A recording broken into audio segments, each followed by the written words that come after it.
Before any conclusions can be examined and before unanswered questions are raised, it is important to begin where investigators began, with the record, not later interpretations, not opinions formed years afterward, but the information as it was formally documented at the time.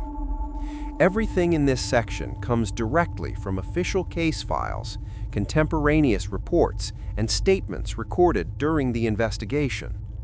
Where information is incomplete, that will be stated plainly. Where details were reported rather than confirmed, that distinction will be maintained throughout.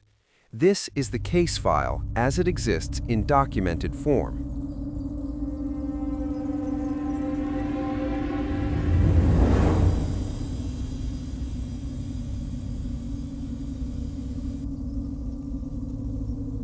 Maria Booker was an adult resident of the state of Maryland at the time of her disappearance. Public records indicate that she lived within a defined residential area and maintained regular daily responsibilities. There is no documentation suggesting that Maria had a history of unexplained absences or previous missing person incidents. According to statements provided by family members and recorded by investigators, Maria was in routine contact with people close to her. There were no reports of expressed plans to leave the area, relocate, or disengage from her usual activities. Employment and financial records available to investigators at the time did not indicate irregular behavior. Bank activity showed no unusual withdrawals or transactions in the period leading up to her disappearance. Medical information accessible to law enforcement did not indicate any condition requiring immediate or unplanned medical attention. This background information was reviewed early in the investigation and played a role in how the case was initially assessed. The last confirmed sighting of Maria Booker occurred on a specific date in Maryland, as documented in official reports. This confirmation was based on information recorded at the time, including verified interactions and records placing her at a known location during that day. The time and location of this final confirmed sighting were documented by investigators and supported by available records. Beyond this point, no evidence places Maria Booker at any other location with certainty. In the days following her disappearance, individuals came forward to provide statements regarding possible sightings. These accounts were documented and preserved as part of the case file. Some individuals reported seeing someone they believed to be Maria in various locations. Others described interactions that, at the time, did not appear unusual. However, investigators were unable to independently confirm these reports. No photographs, recordings, or additional witnesses were found to verify these accounts. As a result, these statements remained unconfirmed and were treated as such throughout the investigation. Using the available information, investigators constructed a timeline beginning with Maria Booker's last confirmed sighting. This timeline included known activities earlier that day, the final verified location, and the reported but unconfirmed sightings that followed. Where gaps existed, they were noted clearly. Investigators did not attempt to fill those gaps with assumptions. The timeline reflects only what could be established through documentation and recorded statements. Maria Booker was officially reported missing after family members raised concerns about missed obligations and an absence of contact. The report was taken by local law enforcement in Maryland and processed according to standard missing person procedures in place at the time. Officers conducted an initial check of her residence.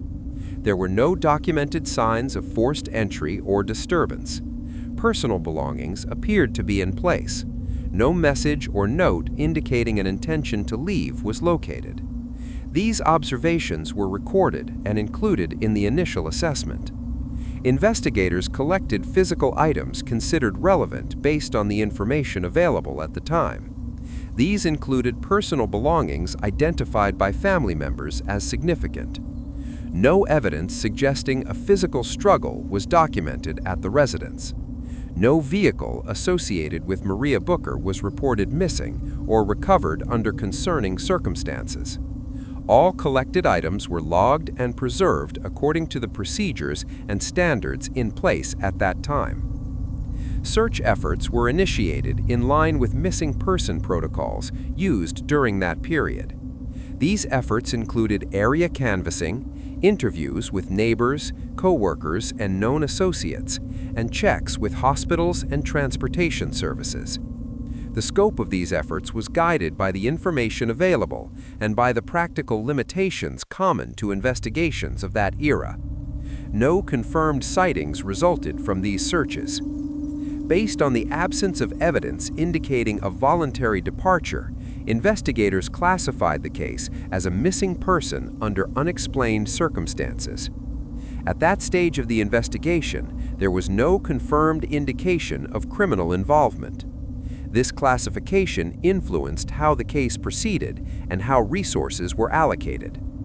The official record establishes several points clearly. Maria Booker was last confirmed to be at a specific location on a specific date. Subsequent sightings were reported but not verified. No physical evidence confirmed harm or a decision to leave voluntarily. Standard investigative steps were taken based on the information available at the time. The record also makes clear what was not established. No confirmed location beyond the last sighting. No verified explanation for her disappearance. No evidence sufficient to determine intent. These limitations were acknowledged by investigators at the time and remain part of the case record today. Everything presented here reflects what was known, documented, and preserved. Nothing has been added, nothing has been interpreted. We will examine how investigators evaluated this information and why the conclusions they reached were considered reasonable within the context of the time. This is the case file as it exists in documented form. To understand how Maria Booker's case was investigated, it is necessary to pause and consider the period in which it occurred. Maria Booker was 22 years old at the time she disappeared. She was a young adult by legal definition, but still early in life, at an age where routines, responsibilities, and expectations were often closely tied to family, work, and immediate surroundings. That context mattered then, and it continues to matter now. But the broader environment matters just as much. It is important to understand the case as investigators encountered it, not as we might view it today. At the time of Maria Booker's disappearance, the social landscape in the United States, and particularly in states like Maryland, was shaped by very different expectations around communication, mobility, and personal records. There were no smartphones, no location tracking, no instant access to digital histories showing where someone had been, who they had contacted, or what they had searched. If a person missed an appointment, failed to return a call, or did not come home as expected, there was often no immediate digital trail to consult. Concern developed gradually, based on patterns noticed by people who knew the individual personally. This meant that early assessments relied heavily on human observation and judgment. Families noticed changes. Co-workers noticed absences. Friends noticed silence. Investigators depended on those observations as starting points. From a technological standpoint, law enforcement tools were limited by the standards of the time. Databases were largely local or regional. Information sharing between agencies was slower and often required formal requests, phone calls, or written correspondence. Records were maintained on paper, microfilm, or early computer systems that did not communicate easily with one another. Photographs were physical prints. Audio recordings were stored on tapes. Evidence tracking relied on handwritten logs and manual filing systems. When investigators reviewed a case, they did so by physically retrieving files, not by searching across interconnected digital systems. This affected both speed and scope. In missing person investigations during this period, procedures followed a structured but cautious approach. Contrary to some modern assumptions, there was no universal requirement to wait a fixed number of hours before taking a report. However, investigatory urgency was often influenced by circumstances such as age, health, known risks, and available information. Maria Booker, at 22 years old, was legally an adult. This classification influenced how her disappearance was initially assessed. At the time, adult disappearances were often approached differently from cases involving minors or individuals with known medical vulnerabilities. Investigators were required to balance concern with the recognition that adults could, in some cases, choose to leave without notice. That did not mean cases were ignored. It meant they were evaluated within a specific framework. Standard procedure involved gathering baseline information first. Who was the person? What was their routine? When were they last seen? Who had contacted with them recently? Investigators sought to establish whether the disappearance. Forensic tools were also limited. DNA analysis existed, but its use was far more restricted than it is today. Testing was expensive, time-consuming, and often reserved for cases where physical evidence clearly warranted it. There were no national DNA databases accessible at the click of a button. Fingerprint analysis depended on manual comparison or limited regional systems. Surveillance cameras were rare outside of banks, government buildings, and certain commercial locations. Even when footage existed, retention periods were short and quality was often low. As a result, many investigative avenues that seem routine today simply were not available. Public communication followed different norms as well.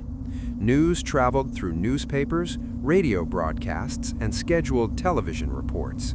There was no continuous news cycle, no social media amplification, and no immediate public response driven by online sharing. A missing person case might receive a brief mention in a local paper or a short segment on a regional broadcast, depending on circumstances and available information. Public pressure developed more slowly. Investigators were not responding to real-time commentary from millions of viewers. They worked within institutional structures, guided by departmental protocols and supervisory review. This environment shaped decision-making in subtle but important ways. It is also important to understand the expectations placed on law enforcement at the time. Investigators were trained to prioritize cases based on risk indicators as they were understood then. Those indicators included confirmed evidence of harm, clear signs of distress, or reliable information suggesting immediate danger.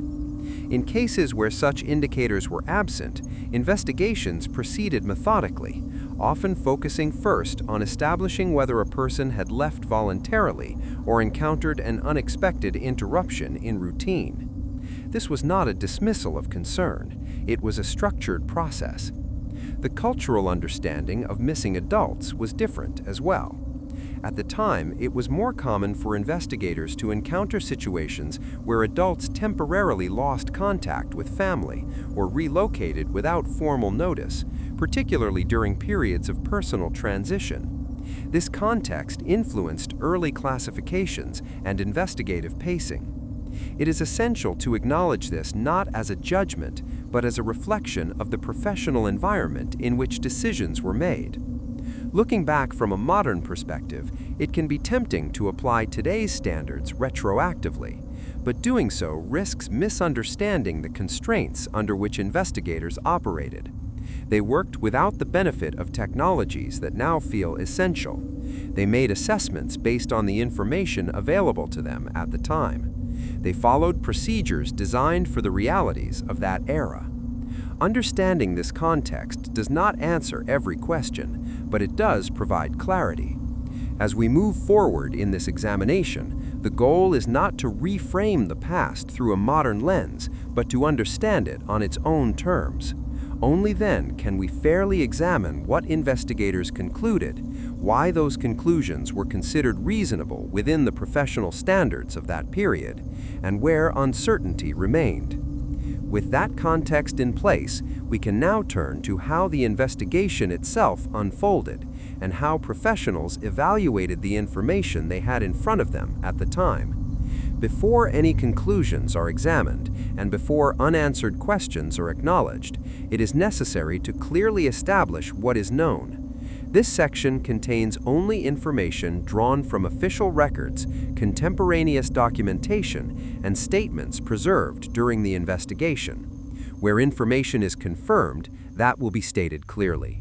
Where information is documented but limited, that will be stated clearly. Where information was reported but could not be verified, that distinction will be maintained. No interpretation will be offered. This is the case file as it exists. Maria Booker was 22 years old at the time of her disappearance. This information is confirmed through official identification records. She was a resident of the state of Maryland. Public records indicate that she lived within a defined residential area and maintained a consistent daily routine prior to the events in question. Family statements documented by investigators describe Maria as maintaining regular contact with relatives and fulfilling expected personal and professional responsibilities. There is no documented history of Maria leaving without notice, disengaging from family, or being reported missing previously. Employment records available at the time indicated no unexplained absences prior to the date she was last seen. Financial records reviewed by investigators showed no unusual activity. There were no large withdrawals, closed accounts, or unexplained transactions identified in the period leading up to her disappearance. Medical information accessible to law enforcement at the time did not indicate any condition requiring immediate or unscheduled medical care. This background information was reviewed early in the investigation and contributed to the initial classification of the case. The last confirmed sighting of Maria Booker occurred on a specific date in Maryland. This sighting is confirmed through documented records placing her at a known location on that day. The time and location of this sighting were recorded by investigators and supported by available documentation. This is the final point at which Maria Booker's location can be established with certainty. Beyond this point, no confirmed evidence places her at any other location. Following the last confirmed sighting, investigators documented a sequence of reported information. Several individuals came forward to provide statements indicating that they believed they may have seen Maria Booker after the confirmed date. These statements were taken by law enforcement and preserved in the case file. Some accounts described brief visual observations in public areas. Others described encounters that were reported as ordinary and brief. Investigators noted that none of these accounts could be independently verified.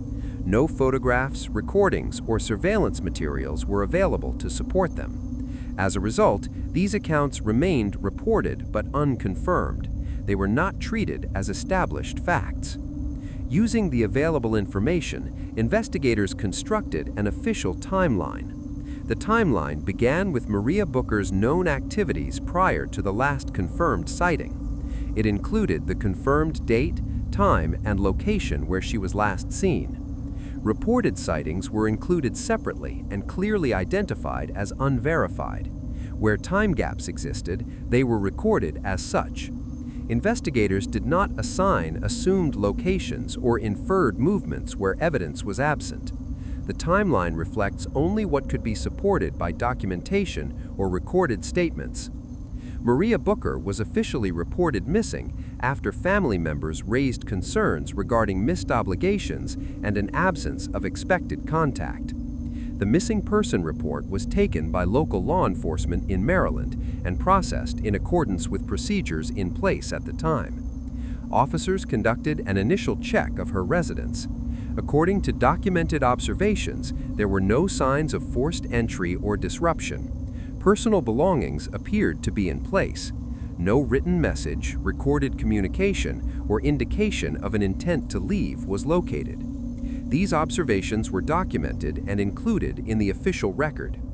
Investigators collected physical items considered relevant based on the information available at the time. These items were identified with the assistance of family members and were logged as part of the case file. No physical evidence indicating injury or a physical confrontation was documented at the residence.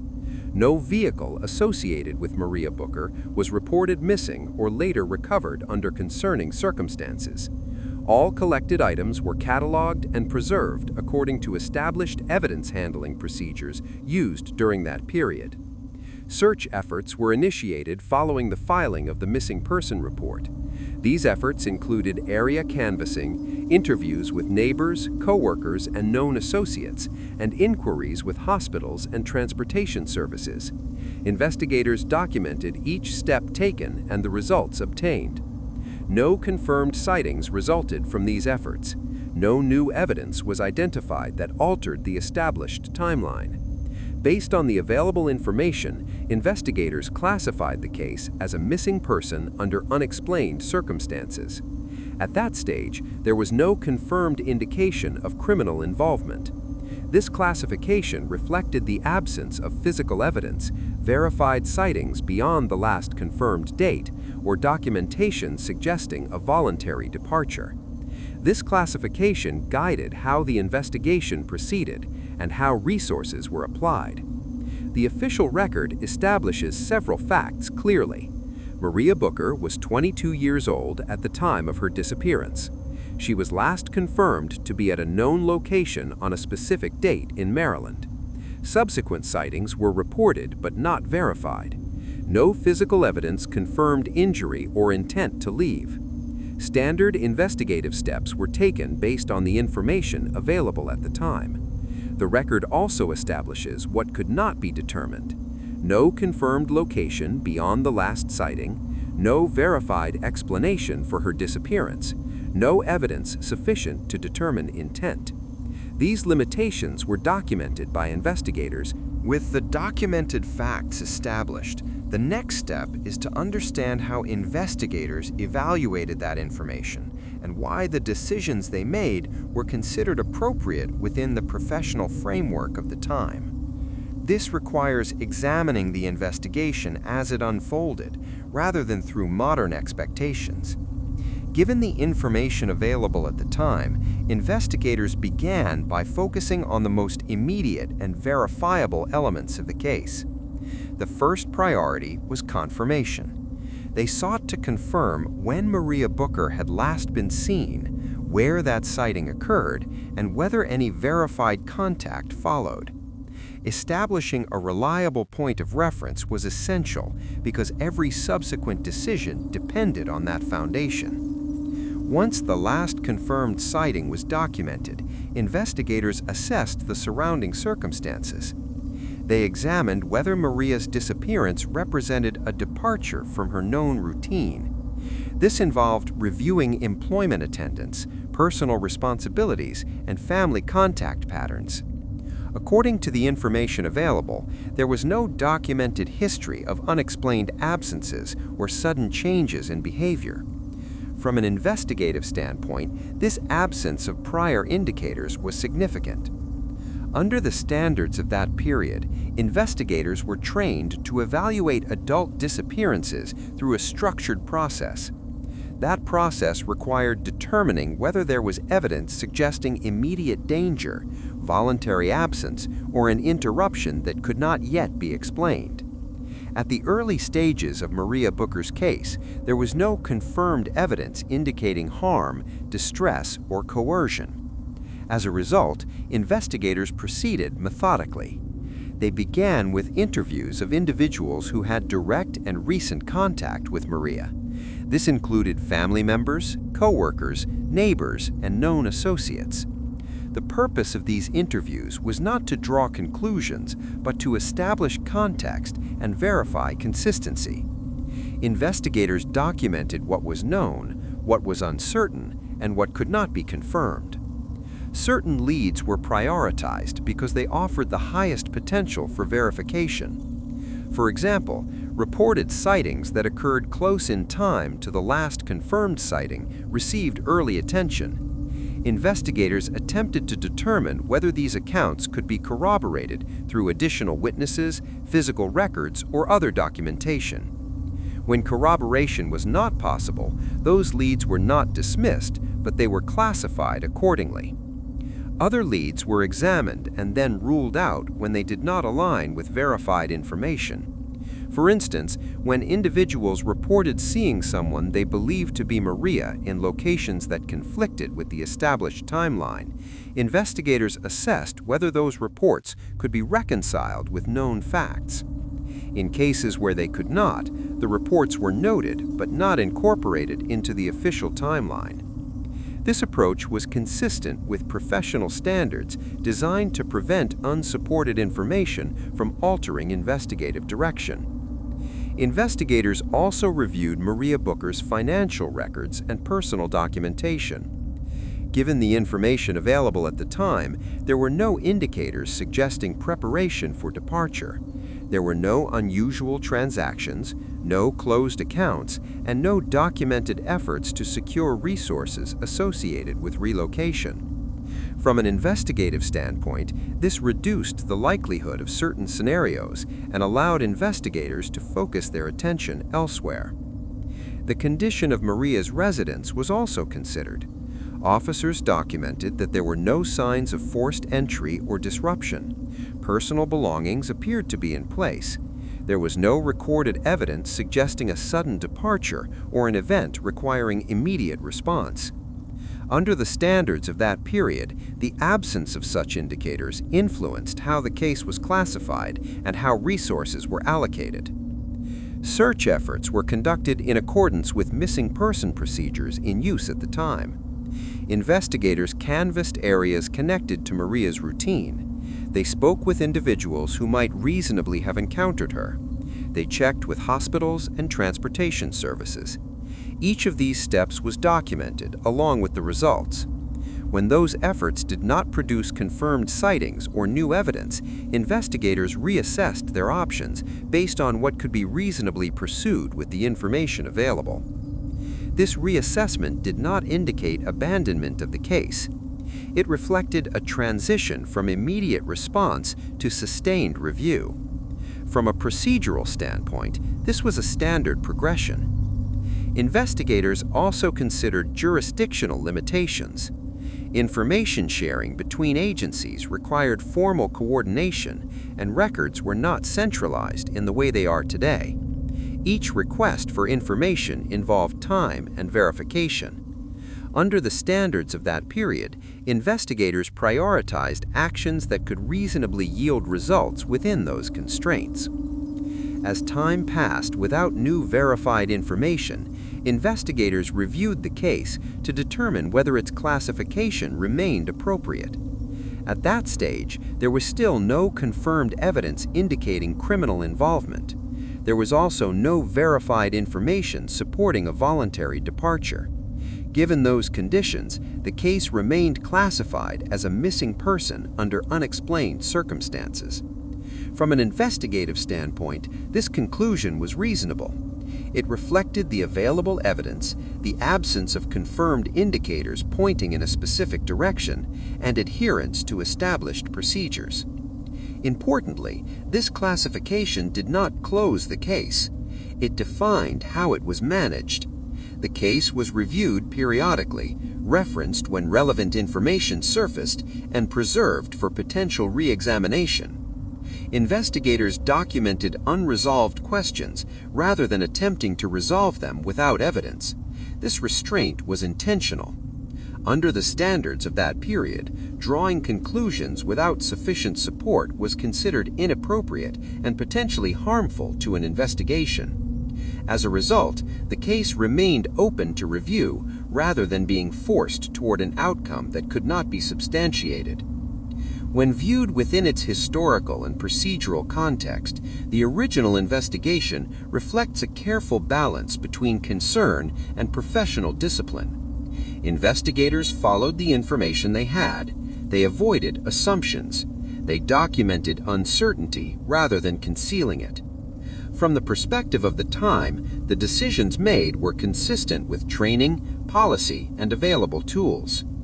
Understanding this does not resolve the case, but it does explain why the investigation proceeded as it did, and why the conclusions reached were considered reasonable by those responsible for evaluating the evidence. With that understanding in place, the next step is to examine what investigators could not have known at the time, and how changes in technology and standards would later reshape how such a case might be approached. That is where we turn next. To understand why certain questions remain unanswered, it is necessary to consider not only what investigators knew, but also what they could not have known at the time. This distinction is critical. Looking back with modern tools and modern expectations can create the impression that certain details should have been obvious. But many of the methods and resources relied upon today simply did not exist when Maria Booker disappeared. What appears obvious today was often invisible then. At the time of the investigation, forensic science was far more limited in both scope and accessibility. DNA analysis was available in a narrow range of circumstances, but it was not a routine investigative tool. Testing required specific types of evidence, specialized laboratories, and extended processing time. Many cases did not meet the thresholds required for testing, particularly in the absence of confirmed physical harm. There were no broad forensic databases allowing investigators to compare results across jurisdictions quickly or automatically. If evidence was collected, it could only be compared against known samples available locally or through formal requests, which were often time-consuming and limited in reach. This meant that certain connections that might be explored today simply could not be evaluated then. Fingerprinting analysis faced similar limitations. While fingerprinting was well established, comparison systems were largely manual or confined to regional collections. Automated nationwide systems were either in early development or unavailable for routine use. Investigators relied on physical records, visual comparison, and limited databases. The process required time, access, and confirmation through human review. This affected how quickly information could be cross-checked and how broadly comparisons could be made. Digital records, as they are understood today, did not exist. There were no mobile phone location records, no electronic communication logs showing messages, calls, or online activity. No transaction histories that could be reviewed instantly across multiple platforms. If someone made a phone call, investigators relied on landline records, which were limited in detail and required formal requests. If someone traveled, there were no electronic tickets or location data to trace their movements. As a result, reconstructing movements depended almost entirely on witness recollection and physical documentation. Databases were also incomplete by modern standards. Information related to missing persons, unidentified individuals, and other relevant records was often stored separately by different agencies.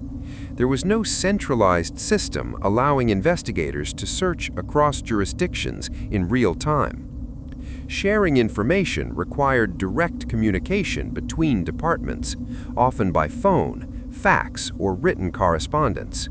This created delays and gaps that were accepted as part of the investigative process at the time. It was not uncommon for information to remain siloed simply because there was no efficient mechanism to connect it. Jurisdictional boundaries presented additional challenges. When a case involved the possibility of movement across county or state lines, coordination required formal procedures. Investigators had to determine whether there was sufficient reason to involve other agencies, and those agencies had to agree on priorities and resources. This was not a matter of unwillingness, it was a matter of structure. Each department operated within its own framework, guided by its own mandates and limitations. Standards of evidence also differed from those applied today. Investigators were trained to act on information that could be documented, verified, and defended. Speculative connections, even if they seemed plausible, were treated cautiously. The emphasis was on reliability. If a piece of information could not be confirmed, it was recorded as such and weighed accordingly. This approach was designed to protect the integrity of the investigation and avoid pursuing avenues that could not be supported. Public expectations played a role as well. At the time, there was less immediate scrutiny of investigative decisions. Cases unfolded over months or years without constant public commentary. Investigators were not responding to continuous external pressure driven by instant communication. This allowed for methodical pacing, but it also meant that cases could progress without the benefit of widespread public awareness or engagement. Another limitation involved the preservation and interpretation of evidence. Standards for evidence storage and future reanalysis were still evolving. Investigators preserved what they believed to be relevant based on contemporary understanding. They could not anticipate how techniques would change decades later, or which materials might gain new significance as methods advanced. This is not a criticism. It reflects the reality of working within a specific moment in time. The absence of certain tools also affected how timelines were evaluated. Today, investigators often rely on precise digital timestamps. At the time of Maria Booker's disappearance, timelines were built using estimates, recorded schedules, and witness recollection. Memory is imperfect, even when given in good faith. Investigators accounted for this by cross-checking statements where possible, but the limitations remained. As a result, some time gaps could not be resolved further. It is important to recognize that these constraints applied to every case investigated during that period. They were not unique to this investigation. They were part of the professional environment in which investigators worked. Understanding this context helps explain why certain questions remained unanswered even after thorough review. When viewed through a modern lens, it can be tempting to focus on what might have been done differently, but doing so risks overlooking the fundamental reality that many of today's investigative tools were not available. Investigators worked with what they had. They followed established procedures. They documented uncertainty rather than attempting to eliminate it without evidence. What appears clear today was often inaccessible then. What can now be revisited with advanced methods could not always be examined in the same way at the time. This does not diminish the work that was done. It clarifies the boundaries within which it was conducted. As we continue, this understanding becomes essential. It allows us to distinguish between limitations imposed by the era and decisions made within it. And it prepares us to examine how the case is viewed today with new tools, new standards, and a clearer understanding of what could not have been known then. That is where we turn next. Having considered the context of the time, the original investigation, and the limitations investigators faced, it is now necessary to focus on the information that is firmly established. This is the foundation upon which all subsequent discussion must be based. By examining what is known, we create clarity. We separate documented fact from uncertainty. We acknowledge what can be relied upon. Maria Booker was 22 years old at the time of her disappearance. She was a resident of Maryland and maintained a consistent routine in her personal and professional life prior to the events in question. This information is documented through official identification records, family statements, and corroborating evidence collected by investigators during the initial inquiry. These records establish her age, her location, and her general circumstances. The last confirmed sighting of Maria Booker occurred on a specific date at a verified location in Maryland. This point in time represents the last moment that her presence is documented beyond dispute. All subsequent accounts have been recorded as reported, but cannot be confirmed. The verified last sighting serves as the anchor for the timeline of events. Official records indicate Maria's personal and financial activities prior to her disappearance were consistent with her known routine. There is no documented evidence suggesting unusual activity, abrupt financial decisions, or attempts to leave the area voluntarily. Employment records show regular attendance. Bank statements reflect typical transactions. Family members confirm expected patterns of communication. These points are established and uncontested. Investigators documented the physical state of Maria's residence. Reports indicate personal belongings were in place. There were no signs of forced entry or disruption. No note or message indicating intent to leave was found. The condition of her living space forms part of the factual record. It was documented at the time and has been referenced consistently in all subsequent reviews of the case.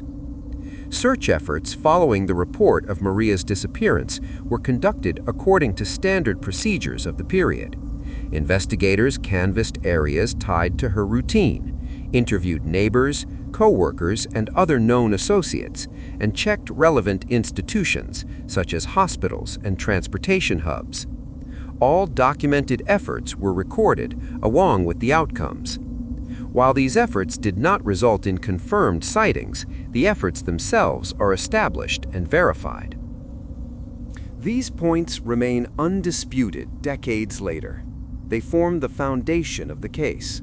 They are reliable, they are documented, they are factual. It is important to note that documenting these facts does not resolve the case.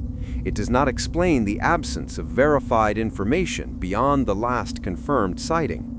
What it does provide is clarity. It provides certainty where certainty exists.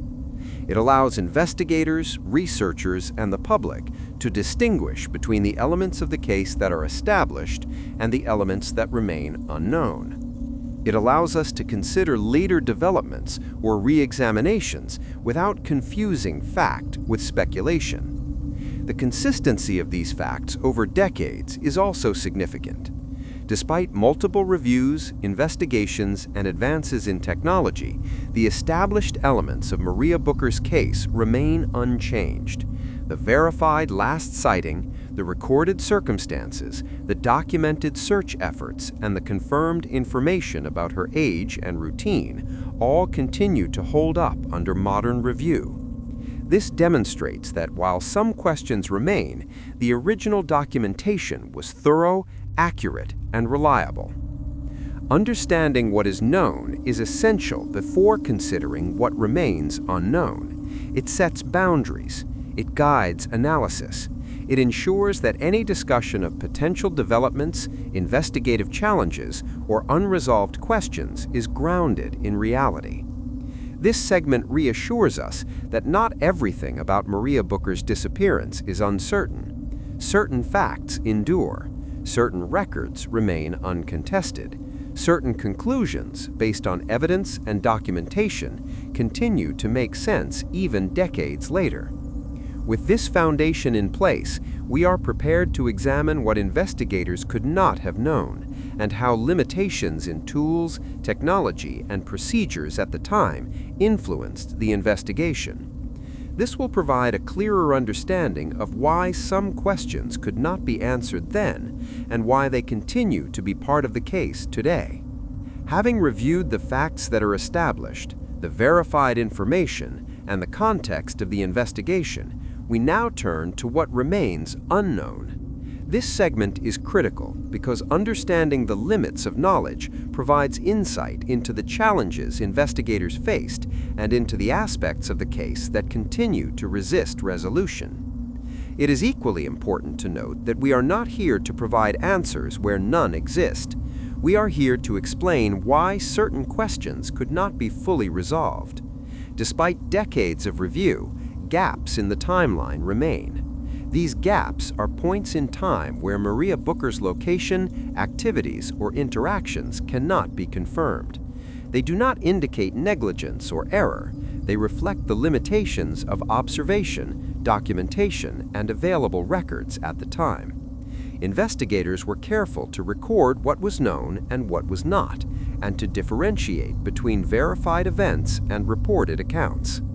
Some of these gaps involve hours during the day of the last confirmed sighting. Others involve days immediately following her disappearance.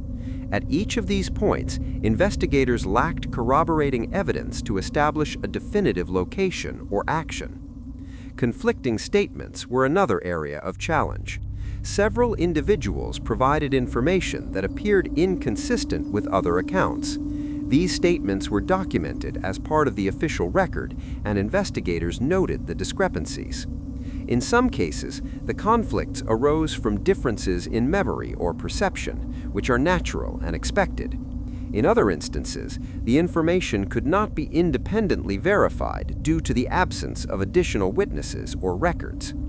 These conflicting statements remain part of the case file. They have never been resolved, but they are clearly distinguished from verified information. Investigators preserved them, noting both the content and the context in which they were provided.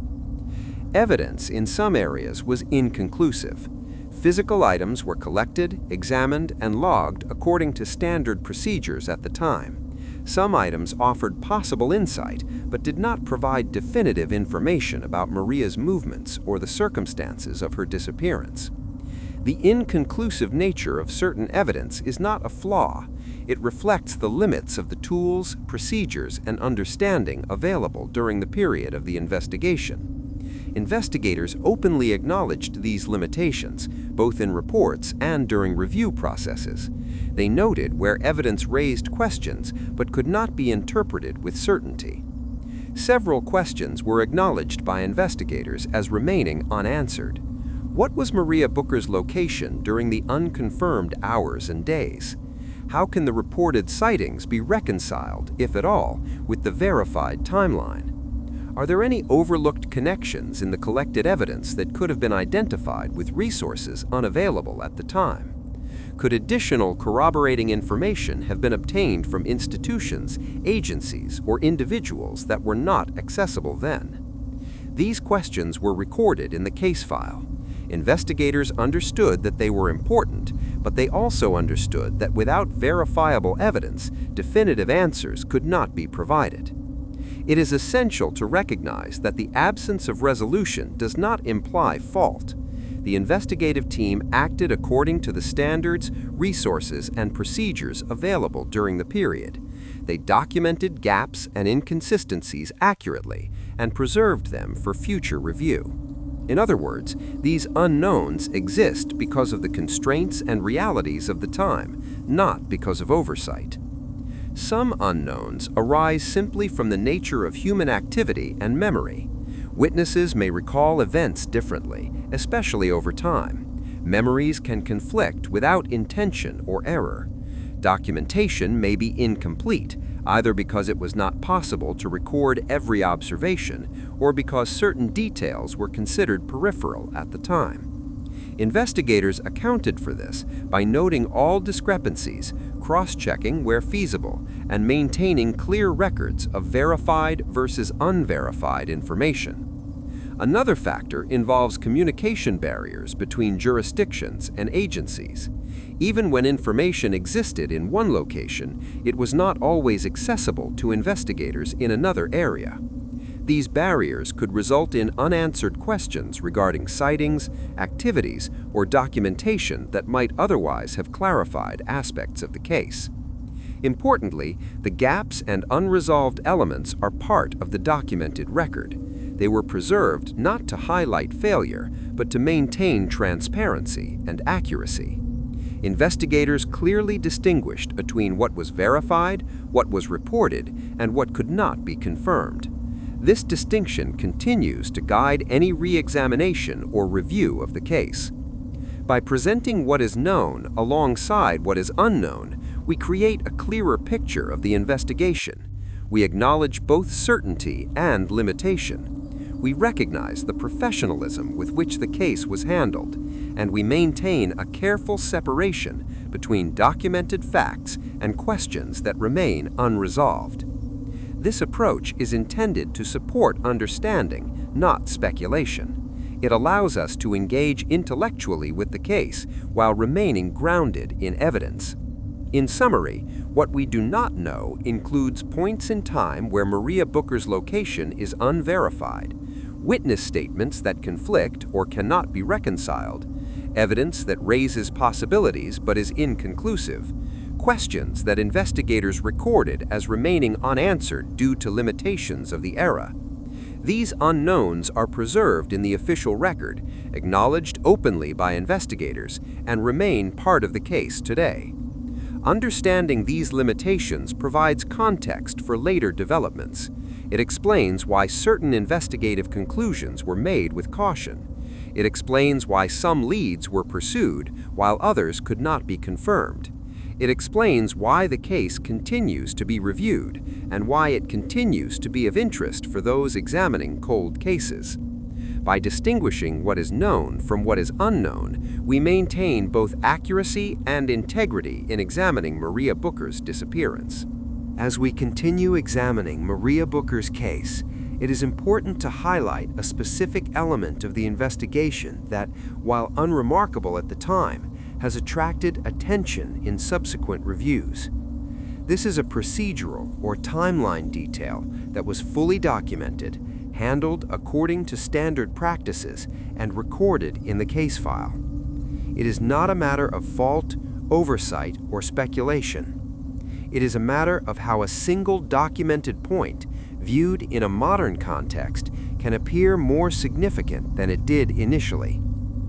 At the time of the investigation, procedures required investigators to establish a timeline based on verified sightings, known routines, and corroborated statements. Within that framework, a particular time slot or movement was noted for documentation purposes. It was recorded, logged, and cross-checked with other accounts. At the time, it did not stand out. It was consistent with what investigators expected, given the information available, and it aligned with standard procedures for timeline reconstruction. There was no apparent discrepancy, no confirmed conflict, and no reason to prioritize it beyond routine review. Decades later, as methods, expectations, and analytical tools have evolved, that same detail draws renewed attention. What was once a standard procedural entry can now be examined alongside new perspectives, advanced databases, and enhanced understanding of investigatory methodology. The difference lies not in the original handling, but in the lens through which it is now viewed. Standards and expectations have changed in several ways. Investigators today have access to digital timelines, automated cross-referencing, and centralized information sharing that allows even small discrepancies or patterns to be identified more readily. Information that previously seemed ordinary may now be highlighted for additional scrutiny because of these advances. This does not mean the detail was overlooked at the time. It simply means that the framework for analysis has expanded. For the original investigative team, every detail was recorded according to protocol. The timeline entry in question was logged as part of routine documentation, verified against statements, and preserved for reference. It was treated with the same diligence as all other points in the timeline. Investigators recognized gaps, uncertainties, and areas for follow-up, but this specific entry did not require extraordinary attention in the context of the resources and standards of the period. Today, this detail is revisited because it intersects with multiple aspects of the case. It may relate to timing, sequence, or movement. It may highlight an interaction or location that, when combined with other information, appears notable. Importantly, we do not assign meaning to it. We do not draw conclusions. We do not speculate about intent or outcome. We simply acknowledge that this documented point is treated differently under contemporary review compared with its original context. The procedural record remains clear.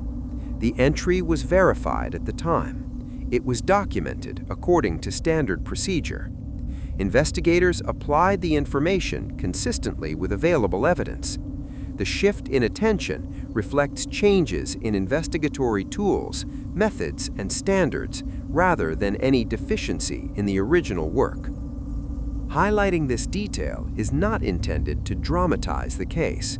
There is no suggestion of wrongdoing, nor is there an implied theory about what occurred. It is simply an example of how professional documentation, recorded with care, can later be interpreted in light of evolving standards. The lesson from this detail is subtle but important.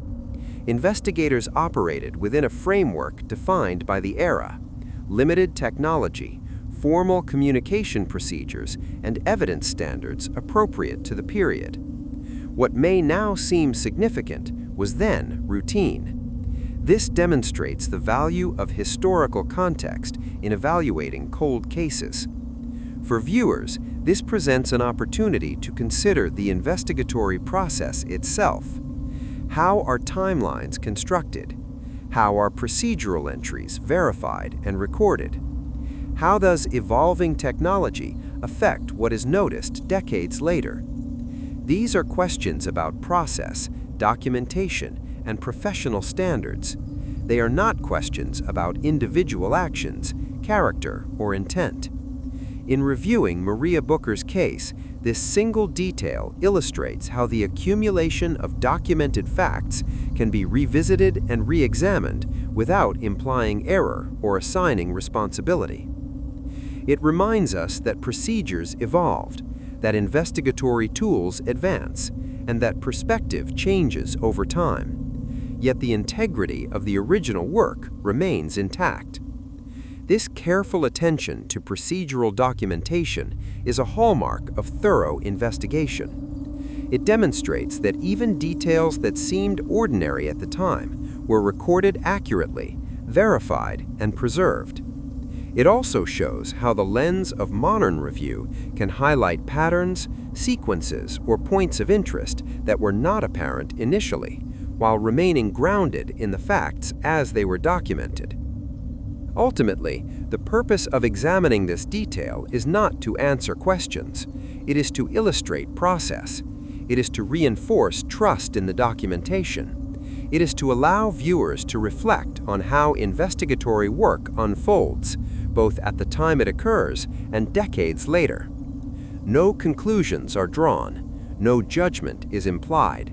We simply observe that professional procedures create a record that can be revisited responsibly, respectfully, and analytically.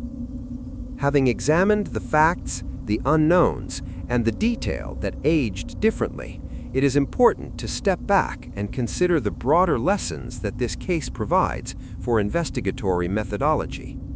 These lessons go beyond any single disappearance. They offer insight into the processes, the challenges, and the standards that shape professional investigations. First, consider timelines.